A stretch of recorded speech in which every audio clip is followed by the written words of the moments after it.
Warning. Risk warning. Spread betting and safety are complex instruments come with a high risk of losing money rapidly due to leverage. 78% of retail investor accounts lose money when trading these products with this provider. You should consider whether you understand how these products work and whether you can afford to take the high risk of losing your money. Intertrader is the trading name of Intertrader Limited, which is owned and controlled by GVC Holdings plc. Intertrader Limited is authorised and regulated by the Gibraltar Financial Commission, registered with the FCA in the UK, reference 597312, registered office, Suite 6, Atlantic Suite, Europort Avenue, Gibraltar.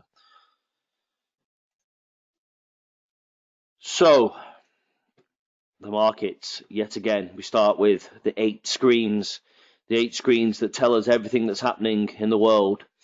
Now, there's one thing that's kind of started to creep back in, and obviously when the markets have become a little bit more difficult, a little bit more convoluted, so much kind of external factors, Trump impeachments, trade wars and Brexit, and if you want to mention that word, blah, blah, blah. And I think a lot of people are forgetting the absolute basics of trading.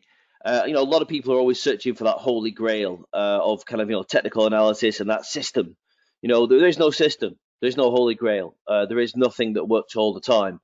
And 80%, win rate is probably ever the best you're ever going to get, and that's fine. That's absolutely fine. You can more than kind of survive off an 80% win rate. I think a lot of people are forgetting the basics that markets move, and although we always want to understand why markets move, as I've said to you before, I've kind of tried to unlearn the decades of kind of the structure I put in, because the world's changed, the markets have changed. When I started trading, you could rest on the bid or offer on the button for 2 or 3 hours just to get a fill. Those days don't exist anymore. The amount of information that's out there is just amazing. The amount of avenues to get this information is just almost infinite. There's algos, black boxes, AI. Who knows what's out there? And again, a lot of the things, the cornerstones of what you've been taught as a trader, trade 1%, risk of your account, it doesn't work anymore, because if you do that, you won't lose much money, but you'll never make any money. And understanding about support and resistance, and understanding about Elliott wave, all these things are almost so embedded into the market now that they're probably being used against you. So when you see movement, sometimes you got to just go with it. And it's not that you're taking a punt, it's not that you're not disciplined or controlled. Sometimes you have to understand that markets are just moving because that makes people money. And if they move quickly in a very short space of time, over a great distance, then people are going to be wrong. The more people that are wrong, the more people on the other side are making money. So really what I'm trying to say is, my technical analysis is fairly simple. And it's been kept simple because it works. So generally, when I'm looking at a screen, I'm looking at an hourly chart, I'm looking at the relationship of Bollinger Bands, the direction of the market, and then looking at that with fibs. So it's only really kind of, 2 technical indicators working together, and then, trying to understand what's fueling that movement. Is it technical? Is it fundamental? Or is it just this kind of new category? Is it just the money? Is it just the money that's moving to make more money?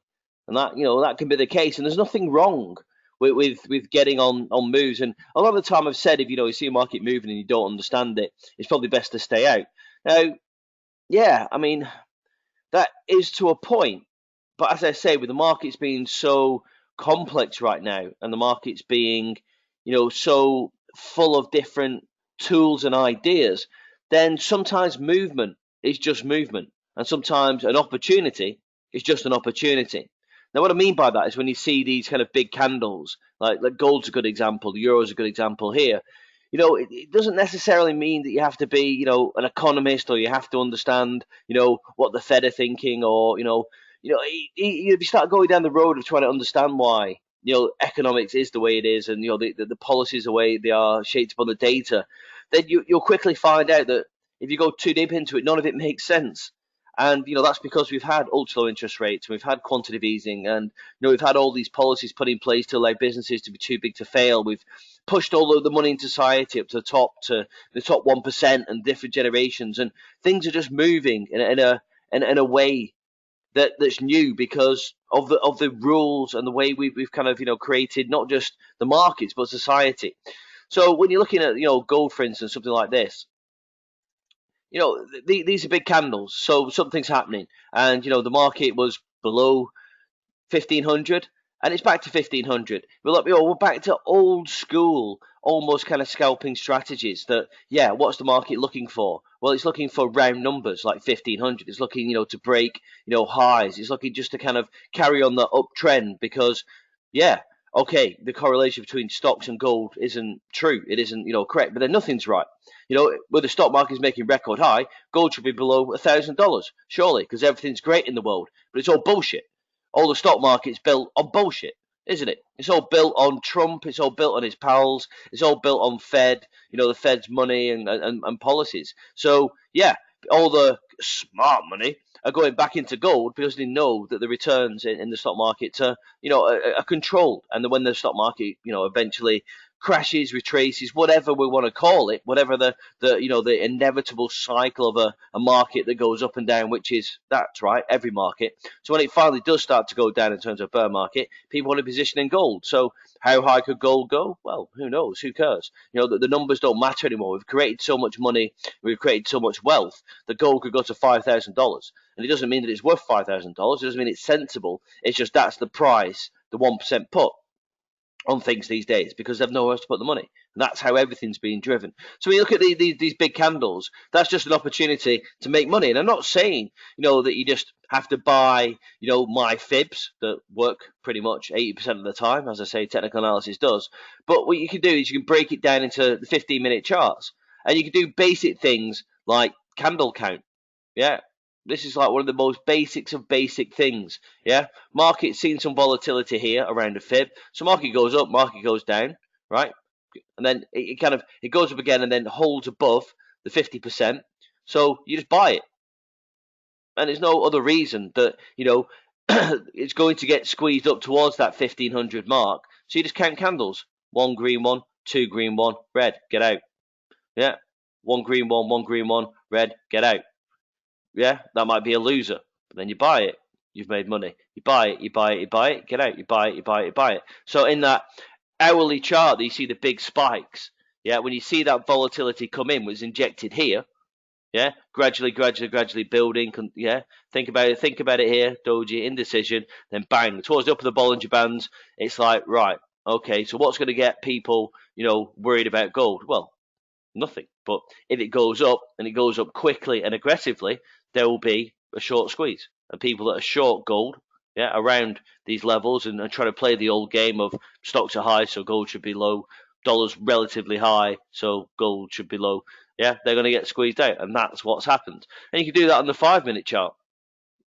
Again, all you've got to do is, look for when the volatility, starts to be injected again around here. So a little bit more tricky, you buy it, thinks about it, and it comes down quite quickly. But then look, you're back towards the low point. So, I mean, this is just almost not punt trading, but if you think it's going to go up, you buy it. Yeah, and it comes back down. Yeah, we've only been in it for 5 minutes. And then you hold it again, it's up, then maybe you get out. You think, oh, right, well, okay, I've made my 15 pips there. Wonder if it's going to go up again. Oh, well, yeah, there we go. 1, 2, 3, 4, 5. Yeah, 5 fives, 25 minutes of holding that trade. And look at the difference. If you'd have held that, yeah, 65 pips. All of a sudden, making really good money. Market comes down, so you're out. You still kept the majority of your profit. You still kept probably 45 out of 65 pips, 50 pips, and that's what I'm saying. Again, this idea that you don't have to be right on direction. You just have to be right at the right time, buying some low value. And again, taking, money off the table. So, buying it, getting out, buying it, getting out, buying it, getting out. And that's the trade. But that's what all the kind of, people that are positioning themselves have to buy down here and then wait till here. And then as it goes down here, they're probably giving away 2/3 of their profit back, because that's what long-term traders do. And then it goes back to here. So they might have held it and then you make that loss back. Well, you'll make that profit that you've given away technically, because when it's down here, if you're out, that's what you would have lost. Then it goes back up, then yeah, you've made it. But this is the whole point, the difference between being right, being so stuck in a mindset that you have to buy something low and sell it high. Yeah, you can buy things as it goes up, yeah, at lower points of value. And this again, it's something that I've tried to really instill in people over the last, kind of couple of years, because so much money is being left on the table, so much money is being given back, and this is the difference. You're tying up when you buy, even for you're buying for kind of an hour, 2 hours at a time. When you're doing these things, you're investing yourself mentally. You're investing yourself, with your capital. You're tying up that opportunity cost. So just by holding this, and it's like, yeah, everybody thinks, right, that's it, gold's gonna pop, right, and it's always going to be a correction. But the corrections, when you have got it right, are the most powerful part of trading. As I've said before, you can always average. So, you buy more than guaranteeing from there to there. That's pretty much a 50% fib. Buying back at the 50%, looking for a new high to make. And that's when all the real move, kind of happens. So, and again, people are always banging on about how do you know how to draw your fibs. Just 20 years. 20 years of doing this crap. That's how I know how to draw a fib. And, it wasn't a guess that was, 50%. I could see it. All right, I'm 2 or 3 pips out, maybe. But, I mean, come on. It's just, 20 years of doing this stuff and, like, knowing that's what looks right. And that's what people don't have the confidence in their own technical analysis, because you haven't done it for long enough. Or you've done it and that's worked for a little bit, then you've tried something else. At the end of the day, Fibonacci is the only thing I've ever found that works consistently. And it works consistently because I know what I'm looking for. I'm not looking for the outcome. I'm looking for the strong directional move and the 50% retracement that happens 80% of the time, for a reversal and then continuation. Or I'm looking for an overextended move, something out of the ordinary, where I'm still looking for that 50% to be confirmed or rejected to continue the trend. So that's the kind of stuff that you're looking for. So again, as the market goes up, you've got your low, you've got your high, the market comes back down, so you can average in, or you're getting your profit out as it comes towards that 50%, or you're selling into that 50%. So you're buying, you're getting out towards the top, you're then selling into the 50%, then buying into the 50%. Now, if you can get to that stage, then you've smashed it. You're a better trader than I am, because I can't really do that. As I've told you a million times, I keep my 8 products and I keep my overall view, just because I'm not greedy, B, I don't have the patience anymore to think that I can do any more than I can do. So I'm selling euro high, I'm selling gold high. Yeah, I'm buying the dips in the stocks, I'm buying the dips in the pound. Yeah, and that's just what I do. I'm not saying you have to do that yourself. If you can, be market neutral enough that you can buy and sell in value, and be completely neutral, then you're going to be a very powerful trader. But the fib works. We don't make a new high. We've gone back to the 50%. We don't close below the 50%. So we're going to make a new high. We do. Market goes up. So you can get out here if you want, or be brave. Then it comes back down to try and fake you out. And then bang, bang. 15 minutes. You've trebled, your amount of profit that you're holding from your long here. Now, this happens in pretty much every market at least once a day.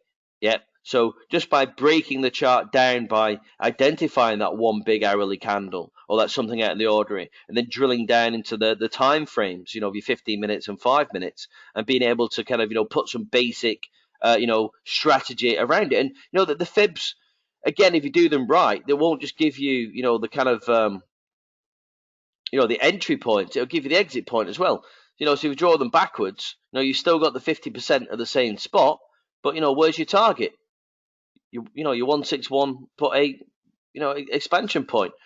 So if you're really kind of brave and you'd really got that Fibonacci right and it was all working, then yeah, you buy here, you're averaging here, you're buying more here, you're buying more as it comes down here, and where's it going to get to? Well, it's going to get to 1505.00. Now, if you're a medium-term trader, and that's what you were doing, and you're holding this, for a good, 4 or 5 hours, then that's how you trade that. But as I'm saying, you can break it down on that framework. You can trade it however you want. For me, I probably have lost money, on a couple of these trades, because I'd have been selling gold high, so I can't guarantee I wouldn't have been squeezed out. But, that's just one product. It's the same what I do personally. At the end of the day, you are free to trade these things however you want, but people don't have the confidence. You don't have the confidence to do it because, where'd you draw a fib from or two? Well, you just have to read the book. I can't describe it any better than I wrote in that book about strong directional moves, the 50% pivot, and how to trade over extended moves. There's just no better way. I can't explain it in a webinar, even with diagrams, any better that I can, that I've done there, because there's something about a book.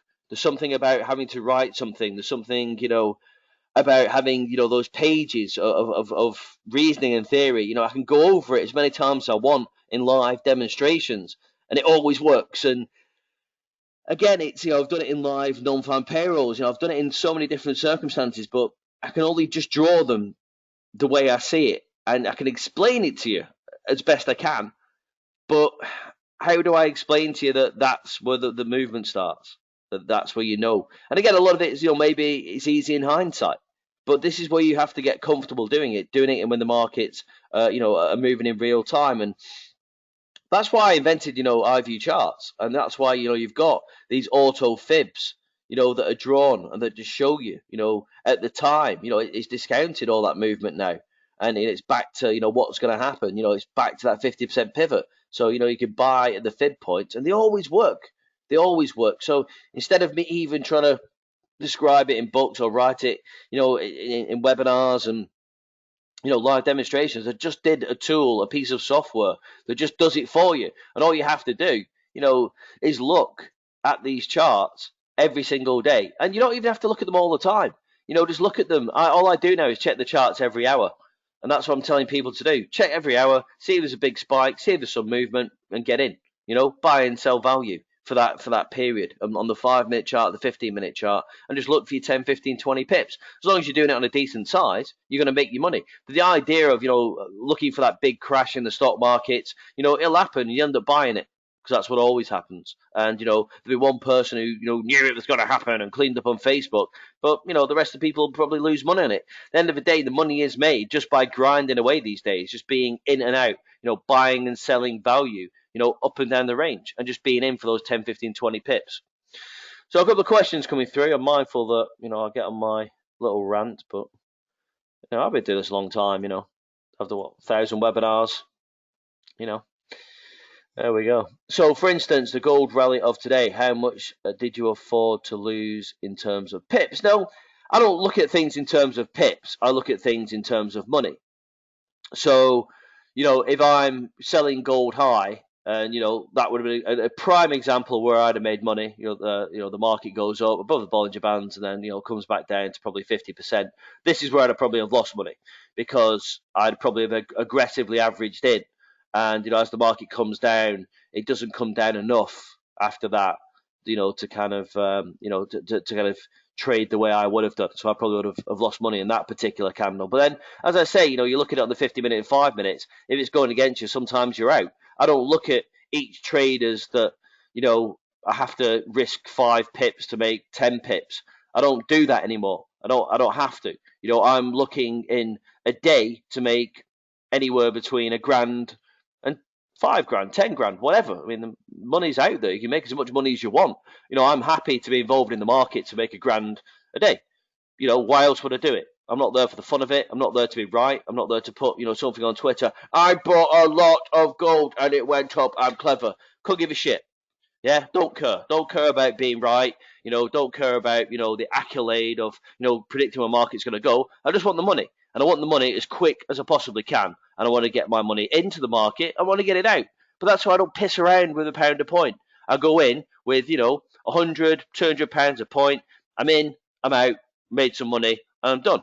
In, out, I've lost some money. But I don't just sit there going because this is where the difference between me and a lot of people out there is that, yeah, if I make $1,000 in a minute, I don't just pat myself on the back and go, phew, that was exciting. That's your job, right? Then you go to the next trade, you might lose $1,000. Oh, well, it's your job. Make that grand back. Then you make your grand. What I don't do is sit there 5, 10, 15 grand offside because I'm too frightened to press the button and go, oh, I don't want to lose £1,000. £1,000 like a tenner. It's like a quid to most people when you're talking about trading. It's all about the size of your account. It's all about where you want to be. If you want to make big money trading, you can't be worried about losing 200-300 quid a trade, and you shouldn't be, in the remotely bit proud of yourself when you make 200-300 quid in a trade, right? Because it's nothing. It's nothing amounts of money. You want to know the truth about trading? That's the truth. If you're not trading a 50 grand, 6-figure account, because, you're in the UK and can't trade on leverage, you're not going to make any money. If you're not trading decent size, creating decent volume, being in, being out and banking, you're not going to make any money. The amount of times it's going to take you to buy gold here, with enough size, to make your money and hold it to here, doesn't exist. You'll do it once, you make some money, then the next trade you'll lose it, and then a week will go by, a month will go by, and you'll have done all this trading, all this screen size, and you'll made yourself 500 quid, and you think, what's it for? The markets are there, are designed to be a cash machine for people that have the balls to trade size, and you're in, you're taking your money off the table. If it's good, you're going again. That is it. That's the secret to trading. And I've said this for years and years and years now, and people, when you kind of tell the truth, like my interviews, some of I didn't even use YouTube, I use it for music videos like everybody else. I didn't realize all the shit I've got on there. I've got over 1 million views. I've got interviews of me saying this stuff, and the comments like people like, no, he's a terrible person. He doesn't use stops. Oh, he's gonna destroy his account. Yeah, I'm still here after 20 years of doing this. I'm still here. I found something that works for me, and that's what's more powerful than anything else. I understand how I react to pressure in the market.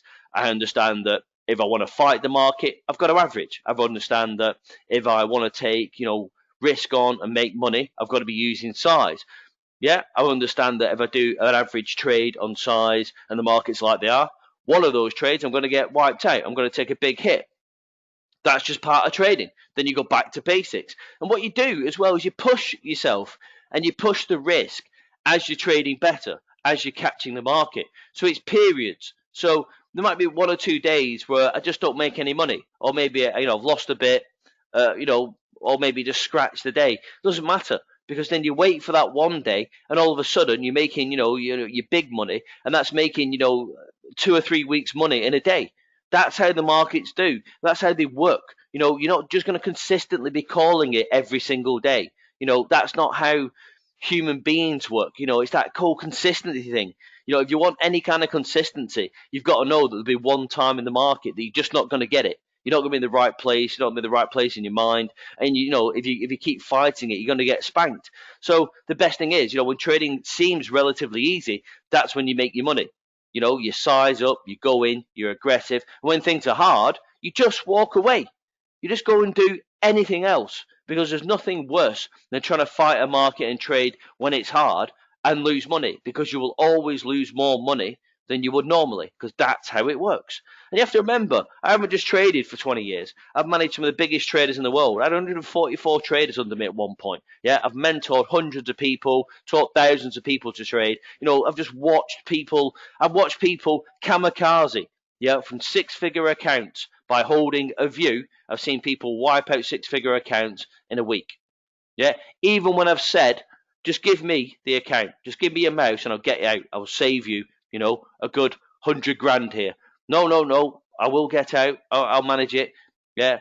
Ooh, 60 grand. Oh, no, we'll back up to 80. Yeah. Oh, yeah, 30, 40, 30, 10, game over.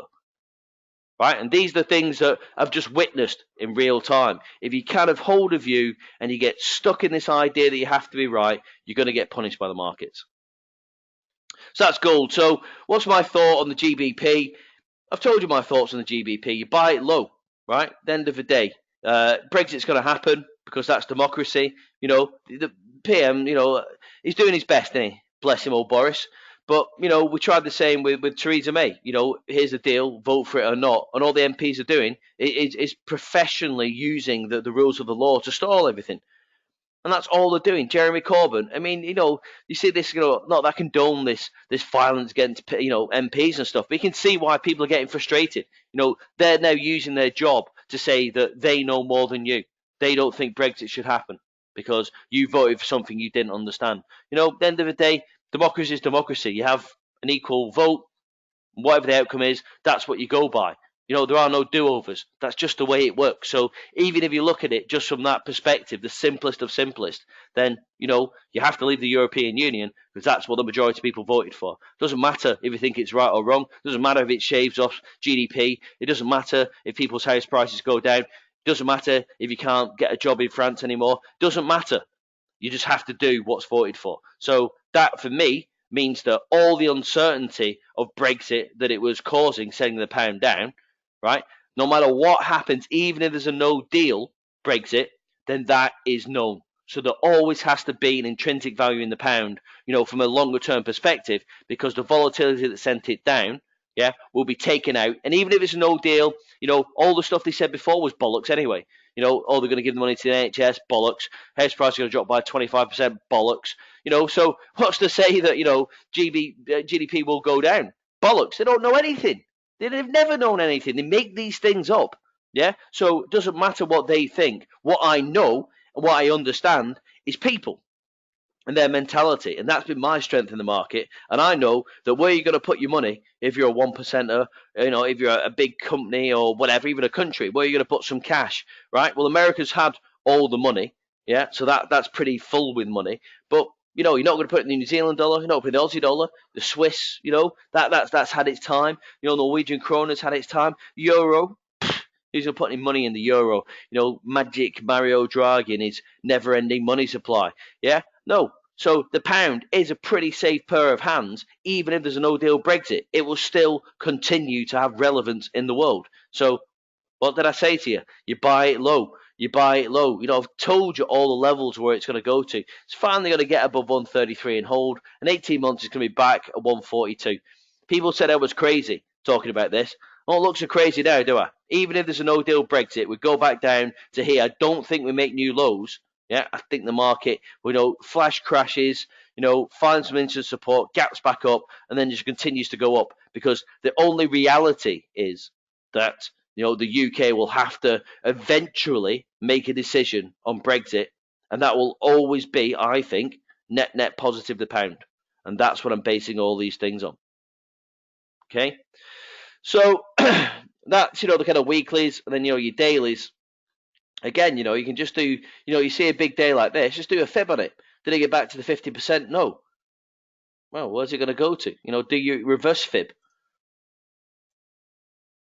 Well, there we go. Market tells you where it's going to go. Don't go back to the 50%, it goes higher. It goes to 161.8. Then where does it go? Oh, I don't know, Steve. The 26, 1.8. Oh, then we're above that. It's going to get to the 423.6. I mean, it's like magic. It's like witchcraft. How does he know these things? I don't know, Steve. You're some sort of genius, aren't you? Yeah, I must be. No, you just look for something that's giving you a clue that something has happened, and then something that has certainly happened will have an effect on the market. And I think it's going to go up, so I'll buy it low. And then your fibs just give you the framework. You've got to go through the lines and stuff. I don't really want to do that kind of demonstration again because I just can't be asked, if I'm being honest. This I'll do it basically. Oh yeah, there's another one I told you about. Look at that one. 64330 said you should sell the New Zealand dollar at. And again, not trying to be right. I know where it's going to go. It's going to go down there because interest rates are on a race to zero, and they're all idiots here and have no idea what they're doing from a policy perspective. But they got money. So yeah, whatever. Anyway, so that's the pound, going up against the New Zealand dollar, as I told you, and that's the New Zealand dollar topping out against the dollar, which again I told you. So yeah, start with a blank chart. Let's try something. Never trade Aussie US dollar. So that's how a normal chart looks. Even just put a bit of color on it, it looks better. Yeah. So what you're trying to figure out is, where's the market, gone? Where's it going to be? So, you start on the monthly, draw lines. Then, weeklies. Oh, tops, bottoms, draw lines. And then you go into the dailies, draw lines. And then all the action really happens on your hourly. So you draw a fib. Right? So market goes from low to the high. Where's that 50% here? Well, the longer it doesn't touch that 50%, the longer it holds above 38.2, more likely it's making a new high. So that gives you the overall kind of feel for the market that, it's going to go higher. It's going to make a new high.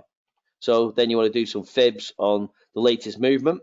So, you just insert your Bollinger Bands.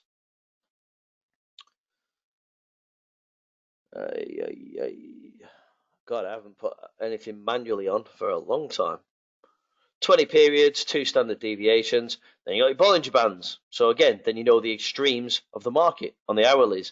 Then you might want some pivot points based upon the open candle to give you know that kind of idea. So what you're looking for is higher time frame trading, direction from the 50% hourly pivot on the fib. Then you want some fib lines of the movement on the current chart and some some pivot points to tell you where the market's going to be. So that's how you trade. That's how you'd manually do it. So what I do is I click this button here and shazam, yeah, market tells you exactly, a different picture actually, because it shows on the hourly that the market's struggling actually to hold above the tops of the 50%. There's a full 43.6 retracement, then holds lower, absolutely beautifully below the 43.6, and then goes across. So that's why you only get half a picture when you're drawing. Now, if it gone over the fundamentals first, it's very much like New Zealand. New Zealand and Australia on a race to 0%. Because they can only keep their economies going by keeping house prices high, because that's how it works over here. Everybody has to own a house, have a rental property, because the wages are shit. So that's what they want to do. So, they're already at historic, lows with interest rates, but, they're talking about, quantitative easing happening in 2020. And the governor of the Bank of Australia came out and said, yeah, it's all very good, but what we expect to happen from ultra low interest rates is push house prices up. So that's what they want. They want house prices to go up, people borrow against some house prices, and just keep that whole nonsense kind of cycle going. So that's why it's probably I was biased the Aussie the same as New Zealand dollar because of those fundamental reasons and that raise to zero on the interest rates. That's why I'd be selling, and that's why it's important not to just do your technical analysis and say, well, this must be low, this is value, because you have to understand what's driving the markets, and that goes back, doesn't it, to my 80-20 rule. That the markets move 80% of the time technically, but there will be that 20% driver of the fundamentals. So that fundamental race to 0% in interest rates can only mean that the demand for that currency is going to get weaker over time, because the lower interest rates are, the lower return people get, and it goes down. So it's obvious, we know that, and we know what's happened. Because we've seen what's well, you won't know because you don't live it. I live in New Zealand, so I see it firsthand. And these people, I don't want to go, too kind of, whatever, but they don't understand what happens in the real world. Yeah, and when I say the real world, they've lived in this bubble where assets have rapidly increased. They don't think they're rich. They're not rich. They don't have any money. They just have assets. Right? It's very different between having assets and money. So as quantitative easing comes in, as ultra low rates come in, people just borrow more because they've seen it work. Yeah, so they just hold more for longer. Yeah, and that's something we've seen in Europe. It's obvious that's going to happen. So even though house prices are relatively high compared to wages over here, we know what happens when you keep rates low for a long period of time. The assets go up. Yeah, but what happens is the currency depreciates because you have to hold that lower rate for longer. So we know what's going to happen. So it's almost just kind of wait and see. But what you'll see with the the Aussie dollar, New Zealand dollar, is you see these kind of spikes. It's almost like, oh yeah, that's it, it's finished. No, we'll push it up because consumer confidence is actually quite good. Yeah, smash it back down. No, push it back up because they're going to do this. They've got some magic, kind of quantitative easing plans. Yeah, we know what that does. Yeah, so smash it back down. So, it's just the same as the the New Zealand dollar. It's like, yeah, it's finally going to break that. It's going to get below 61, 60, 60, down to 59. It's like, yeah, but, New Zealand came out and they took all the guns away from the bad people. And Jacinda's going to talk to Facebook so they don't be naughty anymore. It's just all bollocks. So, yeah, we get to the high points. He's selling it high. So you can have your view, which I would just do nothing but sell the New Zealand dollar. But you have to sell it high. You don't sell it here, where it's going to break the lows because it's going to get pushed back up before it comes down. So, again, look for your correlations. This is just a simple correlation, like the 8 screens. So I'm looking for high points here and low points here. I'm plenty long. That's the only kind of long-term trade I've done, really in a long time is, the pound against the New Zealand dollar. But, the trick's still the same. When it comes down, rejection, that's a good, solid, daily support here. Bang, it goes up. So, I'm not buying it and holding it to here. I'm just buying it when there's green candles. And when it's giving up, you're just looking for those low points and you're buying it again. So as I've said, I mean, the iView charts, is essentially really just a couple of indicators put together in a framework of how you should view the markets, and that's it. It looks simple, but it took years to make it look and get that simple. But it hasn't gone away. I still use it. Hundreds of people all over the world still use it because at the end of the day, as I say, I've come up with an 80%, formula of putting technical analysis together that lets me interpret the markets. I have to throw in some fundamentals and have to throw in, the risk management and understand that times change and things might work, sometimes and then not another. But that comes down to you. That's what you have to control. When it's working, make more money. When it's not working, stop trading. That's just the key to it. If I could break my webinars down, the thousands of webinars I've done, into 5 points, that'd be it. Those kind of 5 things. If I'd have known that when I started, I would literally be the richest man on the planet. I would literally be richer than God. That's it. But I got battered by the markets, and it takes its toll on you, and you have less appetite for risk, and you end up just making 2 or 3 grand a day, and you're just happy with that. You don't need any more. You don't need to have the billion trade wins and that kind of stuff. But that's my journey. As I say, we all get to the journey of where we're comfortable and where we want to be. We all get the lives we want. No one makes you be a trader. You don't have to be a trader. If you don't like it, go do something else. There we go. Anyway, so really, basically, to sum up this webinar, all I'm saying is, there's lots of things you do need to know. There's lots of things you don't need to know. You don't need to know about high Fibonacci candles and, Ichimoku clouds and point and figure and market profiles. If you do, you're trying too hard. You need to simplify it down to a couple of indicators that give you an idea of where relative value is in the time period that you're choosing to trade. That's the key. Then once you've got that, you need a framework of getting in, getting out, banking profit. And once you've got that, it's just a mental kind of picture. It's having the kind of resourcefulness to trade and trade big when you're making money, and then stop trading and cut your losses short when you're finding it hard and not making money. It's having a plan, a monthly plan. So one day should be able to make you, but should never break you. You should never be sat there on a 20, 30% of your account loser in any one trade or any one day. But people do it time in, time out. And all that shit I have to read about 78% of retail investors lose money with these accounts. You know why they have them stats? Because you can prove anything with stats. We all know that. That's because people stick 500 quid in the account, leverage it up, and then go long or short something, and the majority of people lose. Right? The 22% I work with stick, 50, 100, 200 grand in the account, and then you don't have one trade that loses and then wipes you out because you don't trade that way and you can make money. And once you have 6 figures in an account, it's ridiculously easy to make money. It's actually embarrassingly easy. The trouble is you get addicted to size and you get addicted to those amounts, and then you become cocky, you become complacent, and you hold one trade because you think you can beat the market because you've got a 100 grand account. Yeah, remember, there's trillions traded every day. You've got a 100 grand account, then the market teaches you a lesson, and what you don't have is the mental strength or resolve to pull it out. Because once you get below a certain amount, it's like 20 grand loss. Whoa, I can't take that. That's too much money to lose. Is it? It's only 20% of your account. Would you rather lose 20 or 50, or would you rather lose 100? All of it. The trouble is, it's easy to make money when you're doing well. And dealing with the big figures. It's only when it gets hard and you lose money that dealing with the big figures affects everybody. It doesn't matter how rich you are, or how much money you've got to throw at it. Everybody doesn't like losing money trading, and that's another key thing that you have to kind of get over if you want to be a big trader and you make money.